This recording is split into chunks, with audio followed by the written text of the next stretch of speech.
Sabire Badlışanlar. Salam Azerbaycan, canımız sənə qurban. Mərtəmiz insanları, igid qəhrəmanları əzəldən yitirmisən, torpağa pay vermisən. Məndə yazılmad olsun, tarixə yadda qalsın. Vardı igid qəhrəman, Cəlləbad ünvanından. Kəndi Sabirabad idi, vətənə fəxri ad idi.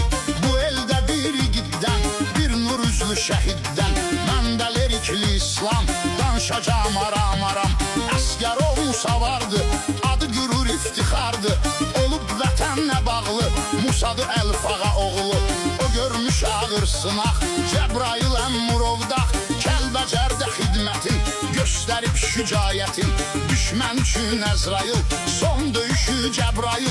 Cəfərabad diyarda, canlı tapşırıb orada. Çoxdur kədərlə qəmmiz, atası Əlfağa əmmiz. Fələyin ağır zülmünə, tab gətirmir ölümünə. Balasını çox sevərdi, canım gözüm deyərdi. Tapdı xəstəlik canı, yoxdur onun dərmanı. Övlada həsrətdədir, kədərdə zülmətdədir. Sönüb evinin çırağı, həyatın yox marağı. Oğul atanın canıdır, dərdinə dərmanıdır. Amma ki zalim fələk, tələsməz idin gərək. İlahinin qisməti, hər kəsənin müddəti. Vardı alın yazısı, bir atanın arzusu. Qaldı tamam yarımçıq, çarəsi yoxdur artıq.